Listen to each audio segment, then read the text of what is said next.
وبرکاتہ۔ الحمد للہ وکفی وسلام علی عبادہ الذین اصطفی۔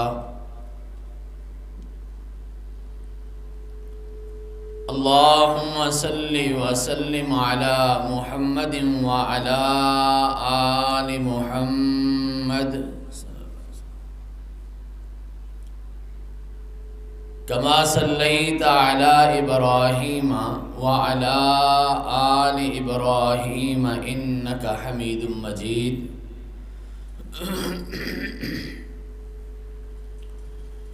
اللہم بارک علی محمد وعلی آل محمد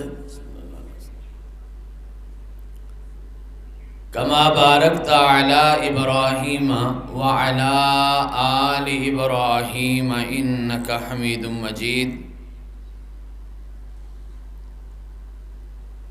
رب اشرح لی صدری ویسر لی امری واحلل عقدۃ من لسانی یفقہوا قولی۔ سبحانک لا علم لنا الا ما علمتنا انک انت العلیم الحکیم۔ اللہم انفعنا بما علمتنا وعلمنا ما ينفعنا وزدنا علما۔ اعوذ باللہ من الشیطان الرجیم۔ بسم اللہ الرحمن الرحیم۔ شہر رمضان الذی انزل فیہ القرآن ھدی للناس وبینات من الھدی والفرقان۔ تعریفات، کبریائی، بڑائی، عزت و عظمت، شان و شوکت، بلندی و رفعت، حاکمیت، الوہیت اور ربوبیت کے پاکیزہ کلمات اللہ وحدہ لا شریک کی ذات بابرکات کے لیے ہیں۔ ہر قسم کے جائز درود و صلاۃ و سلام نبیوں کے نبی، رسولوں کے رسول، اماموں کے امام، پیشواؤں کے پیشوا، مقتداؤں کے مقتدا جناب احمد مجتبیٰ محمد مصطفیٰ ارواحنا لہ الفدا صلی اللہ علیہ وعلی آلہ واصحابہ واہل بیتہ اجمعین وسلم کی پاک، پاکیزہ، مقدس، مطہر اور مبارک ذات گرامی کے لیے۔ حضرات گرامی قدر، اللہ تعالیٰ کی بڑی مہربانی اور ہم سب کی بڑی خوش نصیبی ہے کہ اس نے ایک مرتبہ پھر ہماری زندگیوں میں رحمتوں، برکتوں اور بخششوں والا مہینہ یہ ماہ رمضان ہمیں عطا کیا ہے۔ اس کے بارے میں صحابہ کرام رضوان اللہ علیہم اجمعین کی عادت یہ تھی کہ جب رمضان کا مہینہ گزر جاتا 6 مہینے تک یعنی آدھا سال یہ دعا کرتے رہتے کہ یا اللہ جو ہم نے عبادت کی ہے رمضان میں اسے قبول فرما، اور باقی 6 مہینے اللہ سے دعا کرتے کہ اللہ ہمیں زندگی میں پھر ایک مرتبہ رمضان المبارک نصیب فرما۔ حضرات، یہ رمضان المبارک اللہ نے ہمیں عطا تو کر دیا ہے، اب یہ ہمارا فرض ہے، ہماری ذمہ داری ہے کہ ہم وہ تمام کے تمام اعمال کریں جس سے ہم اس رمضان المبارک کا بھرپور فائدہ اٹھا سکیں۔ اللہ آپ کو بھی اور مجھے بھی عمل کی توفیق عطا فرمائے۔ حضرات گرامی قدر، سب سے پہلا کام جو ہم نے انشاءاللہ اس ماہ مقدس میں شروع کرنا ہے اور پھر اگلا پورا سال اور اللہ سے دعا کر کے پوری زندگی جاری رکھنا ہے، وہ ہے قیام اللیل، رات کا قیام۔ آج کل اسے نماز تراویح کہا جاتا ہے اور عام دنوں میں اسے نماز تہجد کہا جاتا ہے۔ آپ یہ عادت بنا لیں، آپ یہ کوشش کر لیں، آپ یہ ارادہ کر لیں، آپ اللہ سے وعدہ کر لیں کہ انشاءاللہ اس عمل کو اس رمضان میں جاری کریں گے اور ساری زندگی انشاءاللہ جاری رکھیں گے۔ عائشہ صدیقہ رضی اللہ تعالی عنہ فرماتی ہیں، کائنات کے امام علیہ السلام رمضان میں بھی اور رمضان کے علاوہ بھی، صحیح البخاری کی روایت ہے، فرماتی ہیں رمضان میں بھی اور رمضان کے علاوہ بھی کائنات کے امام علیہ السلام 11 رکعت نماز پڑھتے تھے، 8 رکعت تراویح یا تہجد اور 3 رکعات جو ہیں وہ وتر کی ادا کرتے تھے۔ اب اگر ہم اپنا جائزہ لیں تو ہم تو سارا سال ہی یہ نماز نہیں پڑھتے۔ کئی لوگ ہم میں سے ایسے ہوں گے پچھلے سال کی تراویح پڑھی اور پھر آ کے اس سال میں تراویح پڑھی، سارا سال اس نماز کو بھول گئے۔ حالانکہ کائنات کے امام علیہ السلام نے اس کی اتنی فضیلت بیان کی ہے، فرمایا کہ میری امت کے لوگوں، صلو باللیل، رات کی نماز پڑھا کرو۔ کیوں؟ فَإِنَّهُ دَابُ الصَّالِحِينَ قَبْلَكُمْ، یہ اللہ کے نیک بندوں کی نشانی ہے، اللہ کے نیک بندوں کی عادت ہے۔ آئیے پھر آج ہی سے ارادہ کریں، انشاءاللہ جو عمل نماز تراویح کا شروع کیا ہے، جسے قیام اللیل کہتے ہیں، یہ عمل انشاءاللہ اپنی زندگیوں میں مستقل جاری کر دیں گے۔ اور فرمایا مغفرۃ لذنوبکم، نماز تہجد تمہارے گناہوں کی معافی کا سبب ہے۔ پھر فرمایا مرضات لربکم، یہ تمہارے رب کی رضامندی کا ذریعہ ہے، یعنی نماز تہجد پڑھنے والوں سے اللہ راضی ہو جاتے ہیں۔ اور یہ بات تو کئی دفعہ بتائی جا چکی ہے کہ جس کا رب راضی ہو جائے اس کا جگ راضی ہو جاتا ہے۔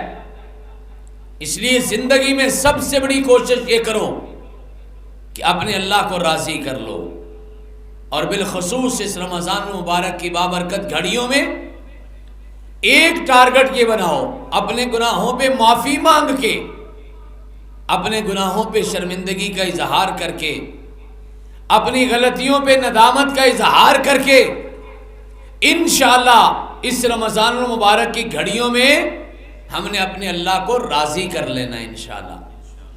اور یہ بات بھی آپ جانتے ہیں اور کئی بار بتائی گئی ہے کہ جتنی جلدی رب راضی ہوتا ہے اتنی جلدی تو سگی ماں بھی راضی نہیں ہوتی، چھوٹی چھوٹی باتوں سے راضی ہو جاتا ہے۔ انسان نے ابھی معافی مانگی نہیں، اپنے دل میں ارادہ کیا معافی مانگنے کا، کائنات کے امام فرماتے ہیں وہ ارادہ کرنے سے بھی راضی ہو جاتا ہے۔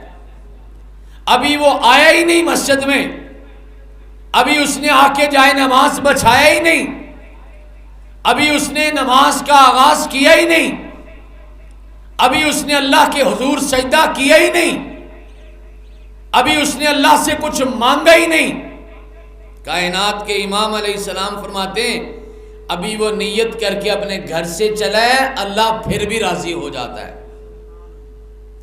اس لیے لوگوں بڑا آسان کام ہے اپنے رب کو راضی کرنا، ساری دنیا کو راضی کرتے ہیں، کبھی ایک ناراض کبھی دوسرا ناراض، کبھی یہ ناراض کبھی وہ ناراض، کبھی شادی کے موقع پہ ناراضگی، کبھی کسی غمی کے موقع پہ معاملہ، ساری زندگی انسان کی گزر جاتی ہے رشتوں کو راضی کرتے کرتے، بالآخر پھر بھی کچھ لوگ راضی نہیں ہوتے، لیکن انسان جتن کرتا ہے، کوشش کرتا ہے انہیں راضی کرنے کی۔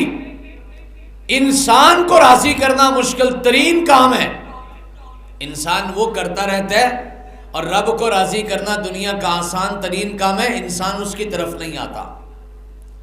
آج پھر ارادہ کر کے جائیں گے، اپنے آپ سے اور اپنے رب سے وعدہ کر کے جائیں گے، انشاءاللہ رمضان کی بابرکت گھڑیوں میں اپنے رب کو راضی کرنا ہے۔ حضرات، اسی نماز تہجد کا فائدہ کائنات کے امام علیہ السلام نے بتایا، فرمایا جو بندہ نماز تہجد پڑھتا ہے اللہ اس بندے پر ایک بہت بڑا انعام کرتا ہے، اور وہ انعام یہ ہے کہ اللہ اس بندے کے اور گناہ کے درمیان رکاوٹ پیدا کر دیتا ہے۔ دیکھیے نا، ایک ہے گناہ کا موقع ملنا، گناہ کا شکار ہو جانا، گناہ پہ معافی مانگنا، گناہ کی بخشش مل جانا، یہ بھی اچھی بات ہے، لیکن اس سے زیادہ اور سب سے اچھی بات یہ ہے کہ اللہ گناہ کا موقع ہی نہ دے۔ اور اللہ سے دعا کیا کرو اللہ ہمیں گناہ کا موقع بھی نہ دینا۔ ہم کمزور ایمان لوگ ہیں، ہمارے ایمان بھٹک جائیں گے، پھسل جائیں گے، اللہ ہمارے اوپر یہ رحمت کر دے کہ ہمیں گناہ کا موقع بھی نصیب نہ کر۔ حضرات، یہ کتنی بڑی بات ہے۔ نماز تہجد کے بارے میں کائنات کے امام فرماتے ہیں منہات للآثام، یہ انسان کے اور بندے کے اور گناہوں کے درمیان رکاوٹ بن جاتی ہے۔ حضرات، پانچویں بات بھی کائنات کے امام علیہ السلام نے فرمائی، جو ہمارے پاس سب سے بڑا بہانہ ہے۔ ہم کہتے جی تھکے ہوتے ہیں، ہم کہتے جی بڑی مصروفیات باقی ہیں، سارا دن ورکنگ ہے۔ اللہ کے قرآن نے یہ بات بھی اور یہ مسئلہ بھی حل کر دیا، فرمایا ان ناشئۃ اللیل ہی اشد وطئا واقوم قیلا، نماز تہجد پڑھنے والوں کو اللہ جسمانی قوت بھی عطا فرماتے ہیں۔ حضرات، سعودی عرب کے ایک میگزین میں چند سال پہلے ایک واقعہ شائع ہوا، اور اس واقعے میں لکھا کہ سعودی عرب کے ریاض کے شہر میں رہنے والے ایک ڈاکٹر ہیں، وہ ڈاکٹر بھی ہیں اور اللہ کے دین کے مبلغ بھی ہیں۔ ان کے پاس ایک خاتون آتی ہیں درمیانی عمر کی، اور آ کے کہتی ہیں ڈاکٹر صاحب جب سے میں نے ہوش سنبھالا ہے 35-40 سال گزر گئے، آج تک ایک رات بھی میں سکون کی نیند نہیں سوئی، اب میرا علاج کیجئے۔ ڈاکٹر صاحب کہتے ہیں میں نے یہ حدیث نئی پڑھی تھی، میرے ذہن میں خیال آیا ایمان تو ہے کہ کائنات کے ایمان کا ہر فرمان سچا ہے، چلیے اس کا تجربہ کر لیتے ہیں۔ ڈاکٹر صاحب کہتے ہیں میں نے اس خاتون سے کہا میں آپ کا علاج کروں گا، لیکن ایک شرط ہے، شرط یہ ہے کہ 7 دن مسلسل آپ نے نماز تہجد پڑھنے کے بعد میرے پاس آنا ہے، اس کے بعد میں آپ کا علاج شروع کروں گا۔ کہتے ہیں 7 دن گزر گئے لیکن وہ خاتون نہیں آئی۔ ہم نے خود رابطہ کیا کہ آپ تشریف نہیں لائے، آپ نے تو دعائی لینے کے لیے آنا تھا۔ کہا ڈاکٹر صاحب دعائی کس بات کی؟ جس مسئلے کے لیے میں آپ کے پاس حاضر ہوئی تھی آپ نے تو میرا مسئلہ بغیر دوائی کے حل کر دیا ہے۔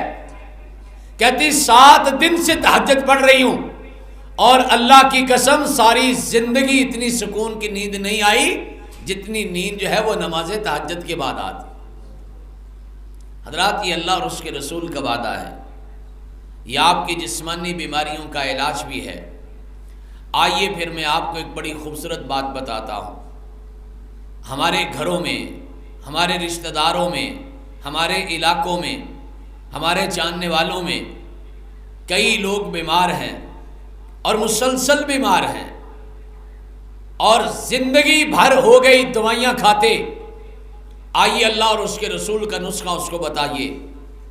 آپ ان سے کہیے آپ نماز تہجد شروع کریں، اللہ آپ کی روحانی بیماریاں بھی دور کر دے گا اور جسمانی بیماریاں بھی دور کر دے گا انشاءاللہ۔ اور میں اکثر یہ مشورہ دیتا ہوں نماز تہجد کے حوالے سے، لوگوں اگر روز نہیں پڑھ سکتے کبھی کبھار ضرور پڑھا کریں، مہینے میں ایک بار ہی پڑھیں لیکن لازمی پڑھیں یہ نماز، اور اللہ سے دعا کریں پھر اللہ آپ کو نماز تہجد کی ایسی لذت نصیب کرے گا آپ ساری زندگی نماز تہجد چھوڑ ہی نہیں سکیں گے۔ اللہ تعالی ہمیں عبادت کی لذت نصیب فرمائے۔ حضرات دوسرا کام یہ ہے، نماز تہجد کے بعد اس سے بھی زیادہ لازم اور ضروری بات یہ ہے کہ اپنی نمازوں کو پکا کیجئے۔ سارا سال سستیاں چلتی رہتی ہیں، سارا سال بہانے چلتے رہتے ہیں، لیکن کوشش کریں اس رمضان کے مبارک مہینے میں اپنی ساری نمازیں وقت پر کریں، باجماعت کریں اور مسجد میں آ کے کریں، اور پھر اللہ سے دعا بھی کریں رب اجعلنی مقیم الصلاۃ ومن ذریتی ربنا وتقبل دعا۔ یہ بڑی کمال کی دعا ہے۔ آپ کو پتہ ہے جس نبی نے یہ دعا مانگی نا، جناب ابراہیم علیہ السلام نے، انہوں نے اللہ سے کیا مانگا تھا؟ اللہ سے مانگا یا اللہ میری اولاد نمازی بن جائے۔ اور یہ ہر والد کو، ہر والدہ کو لازمی یہ دعا پڑھنی چاہیے، اللہ ہمیں بھی نمازی بنا، ہماری آنے والی نسلوں کو بھی نمازی بنا۔ اور آپ کو پتہ ہے نبی ابراہیم علیہ السلام نے جب اللہ سے دعا مانگی پھر اللہ نے اس کا انعام کیا دیا؟ حضرات حیران ہو جائیے، اللہ نے ابراہیم علیہ السلام کی اولاد کو نمازی نہیں بنایا، بلکہ اللہ نے ابراہیم علیہ السلام کی اولاد میں 70,000 نبی پیدا کر دیا۔ یہ کوئی معمولی دعا ہے؟ میں ویسے بھی اکثر کہتا ہوں قرآن پاک کی دعائیں یاد کیا کریں، حدیث پاک میں موجود دعائیں یاد کیا کریں، جو تاثیر ان میں ہے، جو الفاظ اللہ کے نبیوں کے ہوں، جو الفاظ اللہ نے خود سکھائے ہوں، جن الفاظ کو اللہ نے قبول کیا ہو، اور لوگوں جن الفاظ کو اللہ نے قرآن کا حصہ بنایا ہو، کیا ان سے زیادہ بھی کوئی اچھے الفاظ ہو سکتے؟ آج ہم یہ ایک عجیب رواج دیکھتے ہیں۔ اچھی بات ہے عربی زبان سیکھنا، اچھی بات ہے، لیکن میں نے اکثر دیکھا ہے جن لوگوں کو عربی زبان آتی ہے وہ عربی کے علاوہ یعنی قرآن و حدیث کے علاوہ اپنی عربی جوڑ جوڑ کے بڑی دعائیں بناتے رہتے ہیں۔ اچھی بات ہے، دعا تو کسی بھی الفاظ میں اور کسی بھی انداز میں مانگی جا سکتی ہے، کسی بھی زبان میں مانگی جا سکتی ہے، لیکن میرے خیال میں میں مشورہ دوں گا قرآن پاک کی دعائیں یاد کریں۔ اور ایک بڑا خوبصورت طریقہ ہے، قرآن پاک میں کل 39 دعائیں ہیں جو اللہ کے نبیوں کی ہیں۔ یہ پورا رمضان کا مہینہ لگائیے اور وہ دعائیں یاد کیجئے۔ اور خوبصورت بات یہ ہے انسان سے متعلق کوئی ضرورت ایسی نہیں ہے جو زندگی میں بڑی بڑی ضرورتیں انسان کو پیش آتی ہیں، جن کے بارے میں اللہ کے قرآن میں دعا موجود نہ ہو اور باقی رہ جانے والی احادیث میں موجود ہے۔ کل قرآن پاک میں 70 دعائیں ہیں، 39 اللہ کے نبیوں کی دعائیں ہیں۔ انہیں یاد کیجئے اور ان الفاظ میں اپنے رب سے مانگیے جن الفاظ میں اللہ کے نبیوں نے اپنے رب سے مانگا تھا، اور یہ دعا کیا کرے، رب اجعلنی مقیم الصلاۃ ومن ذریتی ربنا وتقبل دعا، اللہ ہمیں بھی نمازی بنا اور ہماری اولادوں کو بھی نمازی بنا۔ لیکن طریقہ کیا ہے؟ طریقہ وہی ہے جو رسول اللہ صلی اللہ علیہ وسلم نے سکھایا تھا۔ مومنوں کی ماں عائشہ صدیقہ رضی اللہ تعالی عنہا فرماتی ہیں، کائنات کے امام ہمارے درمیان بیٹھے ہوتے، باتیں چل رہی ہوتی، گھر کی، محلے کی، علاقے کی، سوسائٹی کی، معاشرے کی، ضرورت کی، دنیا کی، دین کی، ساری باتیں ہم کر رہے ہوتے، مجلس لگی ہوتی، ایسے میں اذان کی آواز آ جاتی، کائنات کے امام ایسے بیچ میں اٹھ کے چلے جاتے جیسے ہمیں جانتے ہی نہیں ہیں۔ اگر یہ کام آج ہم کرنا شروع کر دیں، مہمان بیٹھے ہیں، آپ اٹھ کے چلے جائیے نماز کے لیے، آپ کے بچوں کے ساتھ مجلس چل رہی ہے، آپ چپکے سے اٹھ کے چلے جائیے، بچوں کو پتہ چلے ہمارا والد اپنی نماز کا کتنا پابند ہے، اور انشاءاللہ جتنی پابندی باپ کرے گا اللہ قدرتی طور پہ وہ نماز کی برکت اس کی اولاد میں بھی جاری کر دے گا۔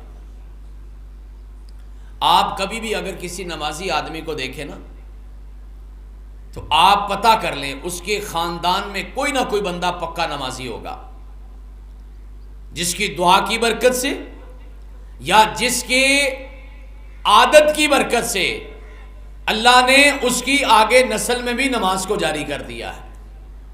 حضرات گرامی قدر، دوسرا کام یہ کرنا ہے کہ نماز با جماعت کا اہتمام شروع کر دیں اور اللہ سے دعا بھی کریں کہ اللہ ساری زندگی ہمیں یہ کرنے کی توفیق عطا فرمائے۔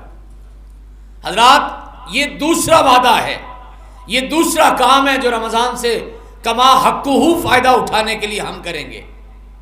رمضان آ جانا، اس کی خوشیاں منانا، اس کی مبارکیں دینا، اس کے لیے خوشی کا اظہار کرنا اچھی بات ہے، لیکن اس سے زیادہ اچھی بات ہے ہم اپنی زندگیوں میں کوئی تبدیلی اس رمضان کی برکت سے لے کر آئیں۔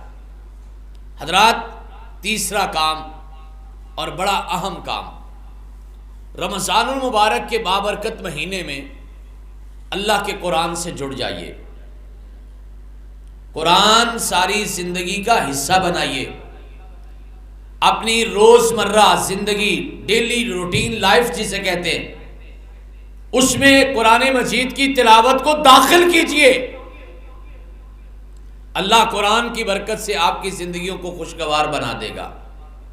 میں آپ کو ایک بڑا اہم مشورہ دیتا ہوں، گھر میں کوئی مسئلہ ہے، بچہ ضد کرتا ہے، گھر میں بڑوں کے درمیان نفرت ہے، جھگڑا ہے، خدا نخواستہ کوئی جادو ٹونا ہے، بیماریاں ہیں، بے برکتی ہے، لڑائیاں ہیں، جو بھی مسائل ہیں گھر میں، کچھ نہ کیجئے، صرف اور صرف اپنے گھر میں اللہ کے قرآن کی تلاوت کا اہتمام کیجئے، بلند آواز سے اپنے گھر کے مختلف آلوں میں، یہ جو ہمارے پاس موجود ہے، موبائل ہے، ریکارڈر ہے، کمپیوٹر ہے، لیپ ٹاپ ہے، کچھ بھی ہے، اس کے اندر قرآن مجید کی روزانہ تلاوت لگائیے، یقین کے ساتھ کام کیجئے، اللہ آپ کے ہمارے سارے مسائل حل فرما دے گا۔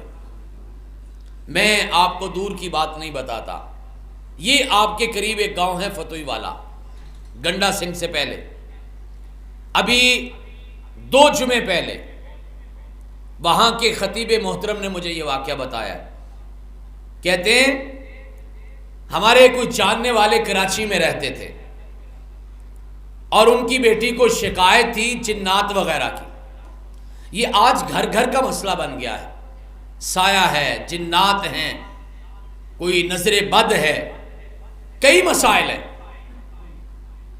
اور یہ نظر بد اتنی خطرناک ہے، اللہ کے پیغمبر علیہ الصلوۃ والسلام نے فرمایا یہ نظر بد انسان کو موت تک بھی لے جا سکتی ہے۔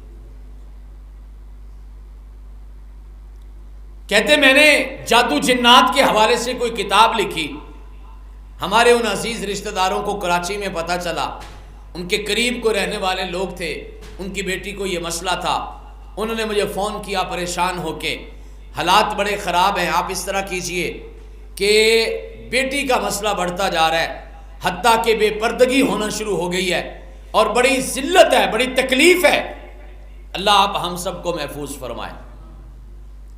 کہتے انہوں نے کہا آپ جیسے بھی آ سکتے ہیں آپ آ جائیے، آنے جانے کے اخراجات ہمارے ذمہ ہیں، لیکن آپ آ کے دم کر دیجئے۔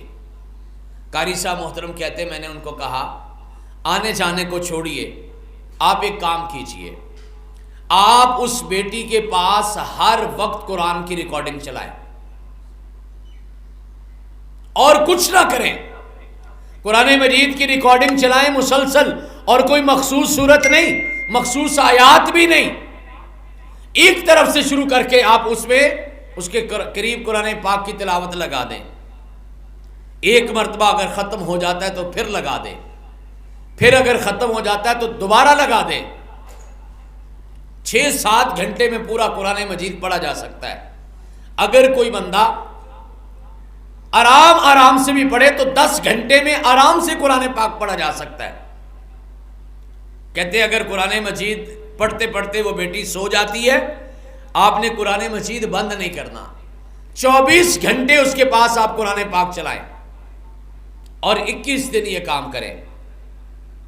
کہتے 21 دن کے بعد مجھے فون آیا، شکریہ بھی ادا کیا، دعا بھی دی، اور خوشخبری بھی سنائی کہ ہماری بیٹی تو ماشاءاللہ اس طرح ٹھیک ہو گئی ہے جس طرح اس کو کبھی کوئی بیماری یا کوئی شکایت تھی ہی نہیں۔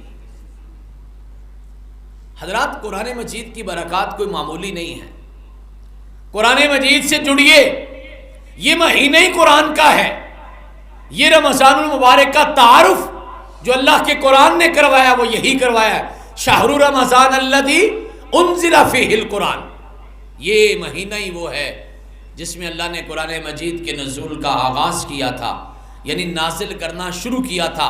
ویسے تو اللہ کا قرآن تقریباً 22 سال 6 مہینے اور 22 دن میں نازل ہوا ہے پورے کا پورا، لیکن اس کا آغاز اللہ نے اس بابرکت مہینے سے کیا تھا۔ حضرات گرامی قدر، قرآن مجید کے حوالے سے 2-3 کام ضرور کریں۔ نمبر 1، قرآن مجید پڑھنا تو ہے، اس رمضان میں ارادہ کر لیں قرآن مجید ٹھیک پڑھنا ہے۔ مجھے معاف کر دیجئے گا، میرا اندازہ، میرا تجزیہ یہ ہے کہ 90% لوگوں کو قرآن پاک ٹھیک نہیں پڑھنا آتا، نمازی ہیں، قرآن پڑھنے والے ہیں، دینی ماحول ہے، لیکن اللہ کا قرآن ٹھیک نہیں پڑھتے۔ اگر آپ نے میری بات کا جائزہ لینا ہو، آپ کسی مسجد میں چلے جائیں، کسی مسجد میں چلے جائیں، آپ کو 10 میں سے شاید 1 نمازی ایسا ملے گا جو قرآن مجید ٹھیک طریقے سے پڑھتا ہے۔ تو کیوں نہ اس رمضان میں یہ کام کر لیں، مسجدوں میں آنا ہے انشاءاللہ، ہر نماز پہ نہیں تو ہر روز 1 صفحہ اپنے قاری صاحب کو سنائیں۔ قاری صاحب کو نہیں سنا سکتے، آپ کے گھر میں اگر کوئی قرآن پاک ٹھیک طریقے سے پڑھا ہے اس کو سنائیں، خواتین کو سنائیں۔ آپ مسجد میں ہیں، آپ دفتر میں ہیں، آپ دکان پہ ہیں، آپ ادارے میں ہیں، اپنے دائیں بائیں دیکھیے، جسے قرآن مجید صحیح یاد ہے آپ اسے بلا کے اسے قرآن مجید کا 1 صفحہ سنائیں، ٹھیک طریقے سے سنائیں۔ میں آپ کو گارنٹی کرتا ہوں قرآن مجید کے 30 صفحے 30 دنوں کے اندر آپ سنا لیں، ساری زندگی انشاءاللہ اللہ آپ کا قرآن پاک ٹھیک کر دے گا اللہ کی توفیق سے۔ حضرات ایک تیسرا کام بھی قرآن پاک کے بارے میں کریں، اور وہ یہ کہ قرآن پاک کو سمجھنا بھی شروع کریں۔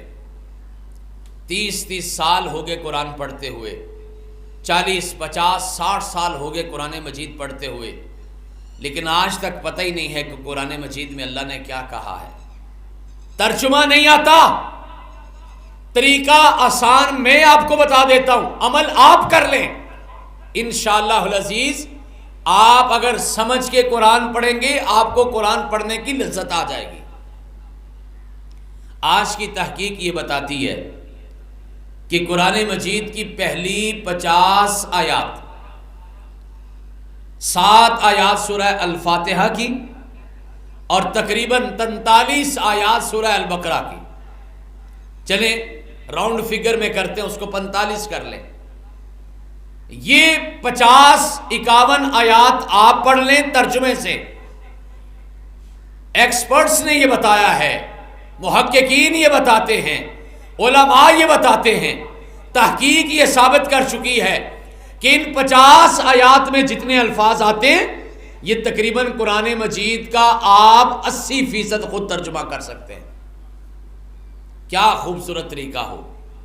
اس رمضان کے ہر دن 2 آیات ہم پڑھیں، صبح و شام قرآن مجید کی آیات کو سمجھ لیں، مسجد میں آئے ہیں قاری صاحب سے سمجھ لیں، گھر میں کوئی ترجمہ پڑھا ہے اس سے سمجھ لیں، دوستوں میں کوئی ترجمہ پڑھا ہے اس سے سمجھ لیں۔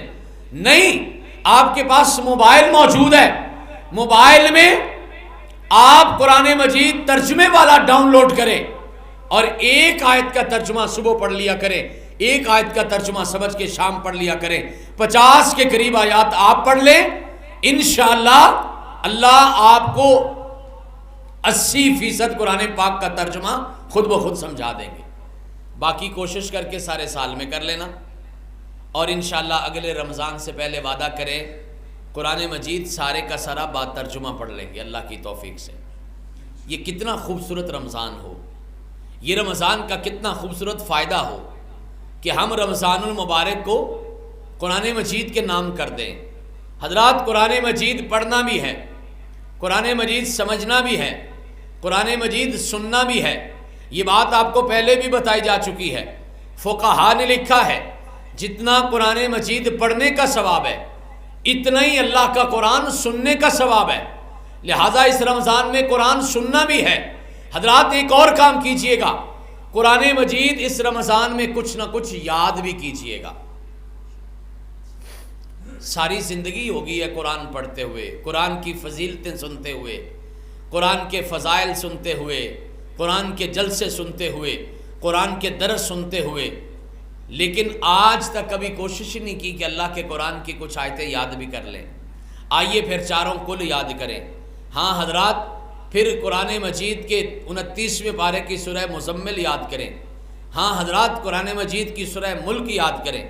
اگر اللہ توفیق دے تو سورہ واقعہ یاد کریں، اللہ توفیق دے تو سورہ الفتح یاد کریں، اللہ توفیق دے تو سورہ یاسین یاد کریں، اگر اللہ توفیق دے تو سورہ سجدہ یاد کریں، اللہ کی توفیق سے سورہ کہف یاد کریں۔ یہ وہ صورتیں ہیں جو مختلف اوقات میں، حالات میں ہمیں پڑھنی چاہیے، اور یہ ہمارے لیے بڑی برکات کا باعث بنتی ہیں۔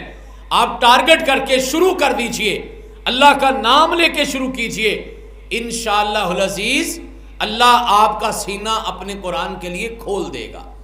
اللہ سے دعا کرے نا، اللہ میں تیرا قرآن یاد کرنا چاہتا ہوں، اگر سارا نہیں تو چلو تھوڑا ہی یاد کر لوں، لیکن میرے مولا میرا سینہ اپنے قرآن کے لیے کھول دے۔ گھروں میں بیٹیاں بھی یاد کریں، بوڑھی مائیں بھی یاد کریں، احترام والی بہنیں بھی یاد کریں، بچوں کو بھی قرآن پاک یاد کرواؤ، خود بھی قرآن پاک یاد کرو، اپنے ملازموں سے بھی قرآن پاک یاد کرو، انعامات کا اعلان کرو، اپنے بیٹوں سے کہیے اگر آپ قرآن پاک حفظ کرتے ہیں میں آپ کو فلاں انعام دوں گا، فلاں انعام دوں گا۔ میں نے اللہ کی توفیق سے اب ایک فیصلہ کیا ہے، ساری زندگی ویسے تو اللہ نے دین کے لیے قبول کی ہے، اللہ موت بھی اسی راستے پر دے دے۔ ابھی میں نے ایک ٹرسٹ قائم کیا ہے فہم قرآن ٹرسٹ کے نام سے، اور اس میں اللہ کی توفیق سے یہ فیصلہ کیا ہے میرا مولا میری اس بات کو قبول کر لے، جتنی باقی زندگی ہے ساری کی ساری انشاءاللہ اللہ کے قرآن کے لیے وقف کر دیں گے۔ حضرات، اس کے لیے میں 3 اعلان کرنے لگا ہوں، ذمہ داری سے لوگوں کی موجودگی میں، ویڈیو کی ریکارڈنگ میں، اس لاؤڈ سپیکر پر 3 اعلانات ہم اپنے ٹرسٹ کی طرف سے کر رہے ہیں۔ اللہ آپ کو توفیق دے، آپ اس پہ عمل کریں، ہم انشاءاللہ وہ 3 انعامات آپ کی خدمت میں پیش کریں گے اپنے ادارے کی طرف سے۔ پہلا انعام یہ ہے، جو میری بہن، جو خاتون گھر کے اندر 1 سال میں 10 بچوں کو اللہ کا قرآن ناظرہ پڑھائے، اپنے محلے میں جہاں مسجد قریب نہیں ہے، جہاں پہ قرآن مجید پڑھانے کا اہتمام نہیں ہے، گھروں میں قرآن پڑھاؤ، اپنے اداروں میں قرآن پاک پڑھاؤ، اپنی بیٹھکوں میں قرآن پاک پڑھاؤ، اپنی فیکٹریوں میں قرآن پاک پڑھاؤ، لوگوں کو بلا بلا کے قرآن پاک پڑھاؤ، کچھ خرچہ کرنا پڑتا ہے تو کر کے اللہ کا قرآن پڑھاؤ۔ جو خاتون گھر میں اللہ کے قرآن کا سلسلہ شروع کرے اور 10 بچوں کو سال میں قرآن پڑھائے، انشاءاللہ اگلے سال رمضان المبارک میں ہم چاندی کا تاج اس خاتون کو پہنائیں گے اللہ کی توفیق سے۔ یہ پہلا انعام ہے۔ اور دوسرا انعام سن لیجئے، اعلان بڑی ذمہ داری سے کر رہا ہوں، جو میرا بھائی بیٹا 6 مہینے میں اللہ کا قرآن یاد کرے، اور یہ ممکن چیز ہے، اگر آپ کوشش کر کے اللہ سے دعا کر کے شروع کریں نا، یہ کوئی مشکل کام نہیں ہے۔ لوگ 3 مہینے میں قرآن پاک یاد کرتے۔ ابھی لاہور کے ایک ادارے مرکز الفیصل میں، یہ جوہر ٹاؤن کے اندر ادارہ ہے، وہاں پہ ایک طالب علم نے چند سال پہلے صرف 3 مہینوں میں اللہ کا پورا قرآن پاک یاد کیا ہے۔ ہم 6 مہینے کا ٹائم دیتے ہیں۔ جو بچہ 6 مہینے میں قرآن پاک یاد کرے گا، آپ بتا دیجئے لوگوں کو، آپ یہ اعلان فیس بک پہ لگا دیجئے، کہیں بیٹھا ہوا، شرط یہ ہے کہ ہمیں بتا کے شروع کیا جائے، ڈنڈی نہ ماری جائے کہ میں آج قرآن پاک شروع کرنے لگا ہوں اور معاملہ قرآن کا، اس میں جھوٹ کیسا۔ آپ اگر یہ 6 مہینے میں کام کریں گے، ہم انشاءاللہ العزیز عمرے کا ٹکٹ آپ کو پیش کریں گے اللہ کی توفیق سے۔ اور تیسرا اعلان بھی بڑا خوبصورت ہے، یہ اپنے گھروں میں جا کے بتائیے گا، اگر کوئی بوڑھا بزرگ جس کی عمر 60 سال سے زیادہ ہو چکی ہے، بھلے وہ خاتون ہے، بھلے وہ بزرگ آدمی ہے، مرد ہے، 60 سال کی عمر کے بعد اگر کوئی ہمارا دوست، ہمارا بزرگ، ہماری ماں قرآن پاک حفظ کر لے، سارا قرآن پاک زبانی یاد کر لے، اللہ کی توفیق سے ہم اس کو حج کروائیں گے، اپنے ادارے کی طرف سے حج کا ٹکٹ اس کی خدمت میں پیش کریں گے۔ حضرات، یہ اس لیے کر رہے ہیں کہ اللہ کے دین کی بہار آ جائے، قرآن کی رونق آ جائے، قرآن کی لذت آ جائے، اور قرآن ہماری زندگیوں میں داخل ہو جائے، قرآن ہمارے سینوں کی بہار بن جائے، قرآن ہمارے گھروں کی پہچان بن جائے۔ اور میں نے آپ کو چند سال پہلے یا 1 سال پہلے شاید ایک واقعہ سنایا تھا بکر کے علاقے کا، جہاں پہ ہمارے ایک دوست ہیں ڈاکٹر اکرام اللہ نیازی، انہوں نے 66 سال کی عمر میں پورا قرآن مجید زبانی یاد کیا ہے۔ حضرات، قرآن مجید سے تعلق لگانے کا ایک اور بھی طریقہ ہے اس رمضان میں، جگہ جگہ قرآن مجید کی مجلسیں کروائیں، قرات کی محفلیں کروائیں، قرآن کے دروس کروائیں، اپنی دکانوں پر، اپنے دفاتر میں، اپنی فیکٹریز میں، اپنے تعلیمی اداروں میں، اپنے گھروں میں، اپنی مساجد میں خرچہ کر کے، اہتمام کر کے، کوشش کر کے، محنت کر کے آپ اللہ کے قرآن کے دروس کروائیے۔ لوگوں کو قرآن مجید سمجھ آئے، ایک بندے کو بھی اللہ کا قرآن سمجھ آ گیا، آپ یقین جانیے آپ کی میری نجات کے لیے کافی ہو جائے گا۔ سیدنا ابو ہریرہ رضی اللہ تعالیٰ عنہ کیا کمال کی بات کرتے ہیں، فرماتے ہیں اگر میں 70 غزوات میں شرکت کروں، کتنے میں؟ 70 غزوات میں۔ غزوہ وہ ہوتا ہے جس کی قیادت اللہ کے پیغمبر علیہ السلام کرتے ہیں، یا اس کی رہنمائی کائنات کے امام کرتے ہیں، اس لڑائی کو، اس جنگ کو غزوہ کہا جاتا ہے۔ کہتے ہیں میں 70 غزوات میں شرکت کروں، یہ میرے لیے اتنا قیمتی نہیں ہے جتنا میرے نزدیک یہ قیمتی ہے کہ میں اللہ کے قرآن کی ایک آیت کو سمجھ لوں، دین کا ایک مسئلہ سیکھ لوں۔ امام حسن بصری رحمۃ اللہ علیہ فرمایا کرتے تھے، اللہ مجھے ساری کائنات کی دولت دے دے اور پھر وہ دولت میں اللہ کے راستے میں خرچ کر دوں، اس سے زیادہ بہتر بات میرے نزدیک یہ ہے کہ میں اللہ کے دین کا کوئی ایک مسئلہ سیکھ لوں۔ تو آئیے نا حضرات، اس رمضان میں قرآن سیکھیں بھی، قرآن مجید سکھائیں بھی، قرآن سنیں بھی، قرآن مجید سنائیں بھی۔ اور قرآن مجید سنانے کے حوالے سے ایک بڑی خوبصورت بات آپ کی خدمت میں پیش کروں گا۔ سناتے تو ہم ہیں، بچہ اپنے باپ کو بھی سناتا ہے، بیٹی ماں کو بھی سناتی ہے، طلبہ طالبات اپنے اساتذہ کو سناتے ہیں۔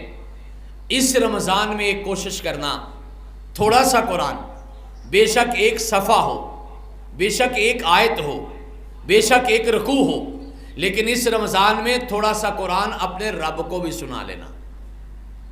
ویسے تو ہمارا ایمان ہے نا کہ اللہ ہماری ہر بات کو سنتا ہے، ہم جب جب قرآن پڑھتے ہیں وہ سنتا ہے، لیکن باقاعدہ تصور بنا کے، باقاعدہ اہتمام کر کے، کسی روز صاف ستھرے ہو کے، سونا لباس پہن کے، ایک کونے میں بیٹھ کے، مسجد میں یا گھر میں ایک جگہ پہ بیٹھ کے اس ارادے کے ساتھ قرآن پڑھیے گا، میں قرآن پڑھ رہا ہوں، آسمان والا عرش پہ بیٹھا میرا قرآن سن رہا ہے۔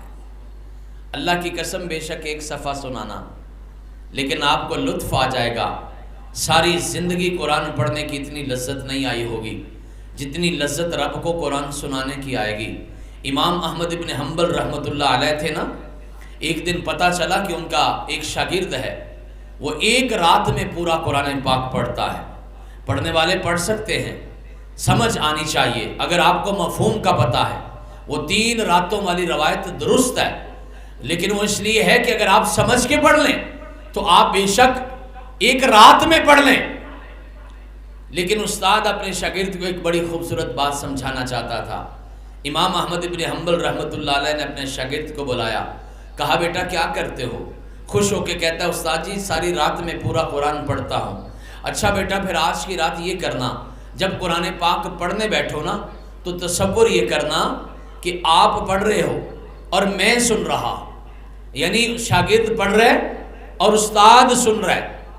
کہتے وہ شاگرد بتاتے اگلے دن، استاد جی میں قرآن پاک لے کے بیٹھ گیا، جیسے ہی تھوڑا سا تیز پڑھنے کی کوشش کرتا، ذہن میں خیال آتا استاد جی کو سنا رہا ہوں، زبر زیر پیش کا خیال کرنا ہے، مد غننے کا خیال کرنا ہے، صفات مخارج کا خیال کرنا ہے، ٹھہر ٹھہر کے پڑھنا ہے، ایسے بھاگم دوڑ نہیں کرنی۔ کہتے ہیں ساری رات پڑھتا رہا۔ اگلے دن نماز کے بعد امام صاحب کی خدمت میں حاضر ہوا، کہا استاد جی آپ نے عجیب کام لگا دیا ہے، میں قرآن پڑھنے کی کوشش کرتا تھا، تیز نہیں پڑھا جاتا تھا، ساری رات کوشش کر کے پہلے ایک رات میں پورا قرآن پڑھتا تھا، آج کی رات صرف اور صرف 10 سپارے پڑھ سکا ہوں اور رات ختم ہو گئی ہے۔ اچھا بیٹا آج پھر یہ تصور بنانا، آپ قرآن پڑھ رہے ہیں اور کائنات کے امام علیہ السلام کو سنا رہے، بیٹھ گیا قرآن لے کے، سوچتا رہا ان کی عظمت، ان کا مقام، ان کا احترام، ان کی شان، ان کی مجلس کے آداب۔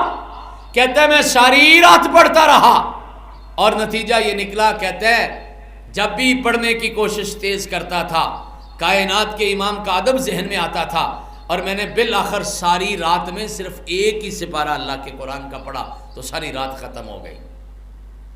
استاد نے آخری بات بھی کر دی اور کمال کر دیا، اور یہ واقعہ میں نے آپ کو اس لیے سنایا جو ابھی میں نے آپ کو مشورہ دیا، آپ کو پتہ چلے کہ عام قرآن پڑھنے میں اور رب کو قرآن سنانے میں کیا فرق ہے۔ کہتے ہیں بیٹا آج کی رات جب قرآن مجید پڑھنا، یہ خیال کرنا آپ پڑھ رہے ہو آسمان والا سن رہا ہے، آپ اللہ کو قرآن سنا رہے ہو۔ آپ کبھی سوچیں تو صحیح، یہ تصور ہی کتنا کمال ہے، یہ تصور ہی کتنا خوبصورت ہے۔ میں قرآن پڑھ رہا ہوں، آسمان والا قرآن سن رہا ہے۔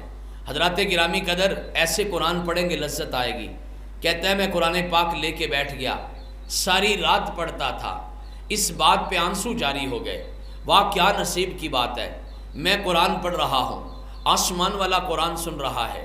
حضرات یہ اصل بات ہے۔ کہتا ہے میں ساری رات پڑھتا رہا، آنکھوں سے آنسوؤں کی لڑیاں جھڑیاں جاری ہو گئی، میری ہچکیاں سچکیاں بند گئی، میں ساری رات قرآن پڑھنے کی کوشش کرتا رہا، صبح کی نماز کا ٹائم ہو گیا، میں نے ساری رات میں صرف اور صرف 7 آیات یعنی صرف سورہ فاتحہ پڑھی اور ساری کی ساری رات ہی ختم ہو گئی۔ حضرات یہ فرق ہے اللہ کو قرآن سنانے میں. قرآن پڑھیے، ٹھیک پڑھیے، سمجھ کے پڑھیے، سنیے بھی، سنائیے بھی. اور سنانے میں ایک خوبصورت بات یہ بتائی ہے کہ سنانے میں کمال یہ ہے کہ قرآن مجید اپنے اللہ کو سنائیے. حضرات آخری بات جو میں آپ سے کہنا چاہتا ہوں، اس رمضان المبارک میں کوشش کریں وہ کام بھی ہو جائے. فضیل ابن عیاض رحمہ اللہ فرماتے ہیں ہمارے میں اور پہلے لوگوں میں کیا فرق ہوتا ہے؟ کیا وہ نمازیں ہم سے زیادہ پڑھتے تھے؟ نہیں. کیا وہ روزے ہم سے زیادہ رکھتے تھے؟ نہیں. کیا وہ تلاوت اذکار ہم سے زیادہ کرتے تھے؟ نہیں. اصل فرق یہ تھا کہ وہ لوگ جب اللہ کی عبادت کرتے تھے ان کے دل اللہ کے بندوں کے بارے میں صاف ہوتے تھے، اور دلوں کی صفائی کی وجہ سے اللہ ان کو عبادت کی لذت نصیب فرما دیتا تھا. حضرات اگر عبادت کی حقیقی لذت لینا چاہتے ہو، رمضان کی صحیح فائدہ اٹھانا چاہتے ہو، رمضان کی برکتوں کو سمیٹنا چاہتے ہو، آئیے پھر اپنے دلوں کو اللہ کے بندوں کے بارے میں پاک کر دو. اللہ کے بندوں کے بارے میں اپنے دل صاف کر لو. ایک دم گندگی، غلاظتیں، نفرتیں، کدورتیں، غصہ، گلہ، یہ سارے کسر اپنے دلوں سے صاف کر دیں، اللہ آپ کو رمضان کی لذت نصیب فرما دے گا. آپ خود ہی اندازہ لگائیں نا، ایک برتن پہلے سے گندا ہو، آپ اس میں جتنا مرضی بہترین کھانا ڈال دیں، کھانے والے کا دل کرے گا اسے لینے کو؟ سوال ہی پیدا نہیں ہوتا.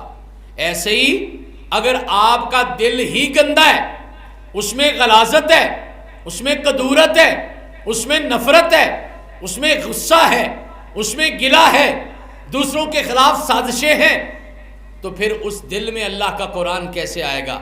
اس دل میں رمضان کیسے آئے گا؟ اس دل میں تقویٰ کیسے آئے گا؟ اس دل میں رمضان کی برکتیں کیسے آئیں گی؟ حضرت عبداللہ ابن عمر رضی اللہ تعالیٰ عنہ سے کسی نے پوچھا تھا کہ اللہ کے پیغمبر علیہ الصلوۃ والسلام کے صحابہ، یعنی آپ لوگ، آپ کے دوست صحابہ کرام جو تھے، وہ رمضان المبارک کیسے گزارتے تھے؟ تو حضرت عبداللہ ابن عمر رضی اللہ تعالیٰ عنہ فرماتے ہیں ہمارے دور میں صحابہ کرام جب بھی رمضان کا آغاز ہوتا سوال ہی پیدا نہیں ہوتا تھا کسی کے دل میں ایک رائی کے دانے کے برابر بھی اپنے کسی بھائی کے بارے میں کوئی کدورت یا نفرت موجود ہو، بلکہ اس سے پہلے اپنا دل صاف کر لیتے تھے. حضرات پہلے روزے کا آغاز ہو چکا ہے، اللہ آپ کو مجھے توفیق بھی دے اور قبول بھی فرمائے. معلوم نہیں کتنے روزے رکھنا نصیب ہوں، معلوم نہیں کہ اگلے کتنے رمضان نصیب ہوں. آئیے نہ پھر آج پہلے روزے کے ابتدائی وقت میں ہی یہ وعدہ کرتے ہیں، اپنے دل سے سارے بغض نکال دیتے ہیں، اپنے دلوں کو اللہ کے بندوں کے بارے میں صاف کرتے ہیں، اپنے دلوں کو اللہ کے بندوں کے لیے بالکل پاک کرتے ہیں. پھر انشاءاللہ آپ کو رمضان کی عبادات کی لذت آئے گی. حضرات گرامی قدر، یہ دلوں کی صفائی کتنی بڑی بات ہے.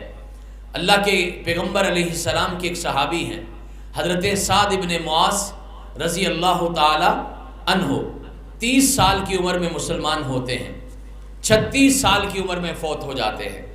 کتنی عمر گزاری ایمان کی حالت میں؟ صرف اور صرف 6 سال، اور 6 سالوں میں اللہ نے برکتیں کتنی دے دی. سعد کا ایمان اتنا پیارا تھا، دنیا کا کوئی آدمی فوت ہوتا ہے، اخبار میں خبر آتی ہے، کوئی آدمی فوت ہوتا ہے، آپ کے سپیکر میں اعلان ہوتا ہے، کوئی آدمی فوت ہوتا ہے، سوشل میڈیا کے ذریعے خبر پھیلتی ہے. سعد بن معاذ اتنا کمال کا انسان، اس کا ایمان اتنا پیارا ایمان کہ کائنات کے امام کو اللہ نے جبریل امین کے ذریعے اطلاع دی کہ آپ کے صحابی حضرت سعد بن معاذ وفات پا چکے ہیں. اللہ نے اعلان کیا سعد کی موت کا. بندہ فوت ہوتا ہے، خاندان کے لوگ پریشان ہوتے ہیں، کہتے ہیں ہمارا تو خاندان ہی ٹوٹ گیا. بھائی کہتے ہیں ہماری کمر ٹوٹ گئی، بوڑھا باپ کہتا ہے میری کمر ٹوٹ گئی، ماں کہتی ہے میری ساری خوشیاں ختم ہو گئی، کوئی کہتا ہے پورا شہر ویران ہو گیا. کسی کی موت پہ کوئی مسئلہ بنتا ہے، کسی کی موت پہ کوئی مسئلہ بنتا ہے. اور سعد وہ ہیں جن کے بارے میں کائنات کے امام نے فرمایا تحرک لہ العرش. سعد کی موت کی خبر سن کے جب سعد کی روح آسمانوں کی طرف جا رہی تھی، اللہ کا عرش بھی خوشی سے جھوم رہا تھا۔ حضرات، مالک کائنات عرش پہ بیٹھے سعد کی روح کا استقبال کر رہے تھے اور مسکرا رہے تھے۔ جب سعد کی والدہ روتی ہوئی آئی تھی نا، تو کائنات کے امام نے کہا تھا ام سعد پریشانی والی بات نہیں ہے، ٹھیک ہے بیٹے کی جدائی پہ آنسو ہیں، لیکن خوش ہو جاؤ، تیرے بیٹے کی روح جب آسمان پہ گئی ہے نا تو اللہ اپنے عرش پہ بیٹھا ہوا بھی مسکرایا۔ حضرات، سعد وہ ہے رضی اللہ تعالیٰ عنہ جن کے بارے میں صحابہ کہتے ہیں ہم اللہ کے پیغمبر کی مجلس میں بیٹھے تھے اور اللہ کے پیغمبر علیہ السلام نے ایک عجیب اعلان کیا، فرمایا اس دروازے سے ابھی جو بندہ آئے گا وہ جنتی ہے۔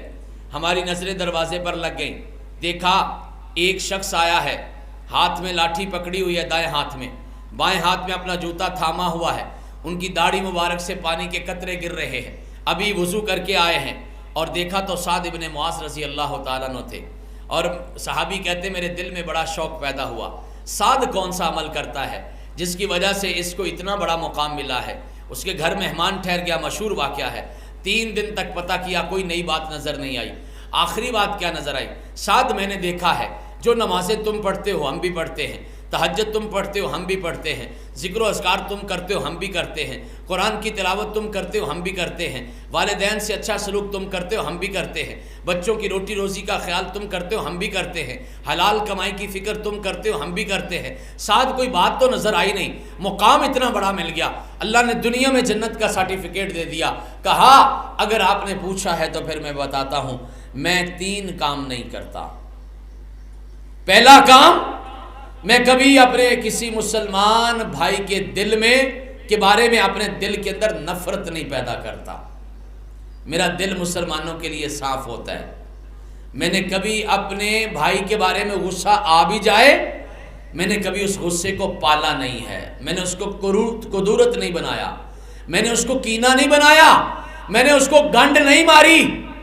یہ جو ہم کہتے ہیں نا کہ گنڈ مار لی میں پھر اس دن تو بعد، یہ گنڈ نہیں ماری، یہ مسلمانوں کا کام نہیں ہے، یہ اللہ والوں کا کام نہیں ہے، یہ روزے داروں کا کام نہیں ہے، یہ نمازیں پڑھنے والے عبادت گزاروں کا کام نہیں ہے، یہ اللہ کے قریبی بندوں کا کام نہیں ہے، یہ اللہ سے پیار کرنے والوں کا کام نہیں ہے۔ کوئی گنڈ نہیں ماری، کہتے میں نے ساری زندگی کسی مسلمان کے بارے میں اپنے دل میں گنڈ نہیں ماری۔ اور تیسرا کام یہ کرتا ہوں، میں کبھی کسی مسلمان سے حسد نہیں کرتا۔